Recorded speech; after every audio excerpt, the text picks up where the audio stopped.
Andy, it's been quite the whirlwind year for country singer Jess Moskaluke. She won a Canadian Country Music Award for Top Female Artist, nominated for 2 Junos, and that's just the tip of the iceberg. She's hitting the road for her first national arena tour, but she's already been all over the place. You can catch her at Stampede tomorrow night, but we're excited to welcome Jess to the BT studio this morning. It's so nice to meet you. It's nice to meet you too. Okay, just take us through what has gone down, I guess in the last 18 months or so.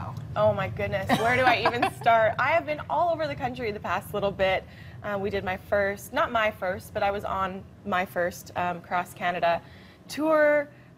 We did, oh my gosh, like you said, the CCMA. We went gold with my first single. It's been crazy, crazy. There's too much to list right now, I guess. And what did you think to yourself? I mean, first of all, you were nominated for a few CCMAs, 1 Female Artist of the Year. Also, Juno nominations, double Juno nominee. I mean, that's got to be quite the acknowledgement when it's sort of coming from your peers as well. Yeah, you're totally right. It's something that you always kind of dream about, but I'm a realistic person and I don't try and get my hopes too high, so it was never something that I really truly thought that would come, or at least not this early. So it was so humbling. It was such an incredible feeling.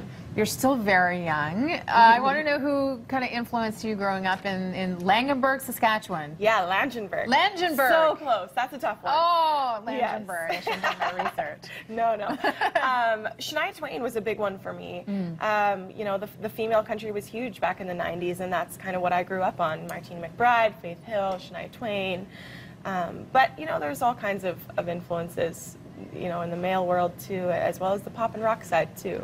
It strikes me when you kind of list off those incredible women who have kind of led the way, that country has always been fairly balanced when it comes to male and females. Do you find that more so than, say, the rock world? Yeah, historically, yes. It's been a little bit male dominated in the past, you know, 5 or so years, right. I would say, but it's getting better. It's getting better. The females are able to make a comeback a little bit, and I have faith that we are just at the tip of the iceberg for that. And you are going to be representing that demographic in the fall. You're heading out with 2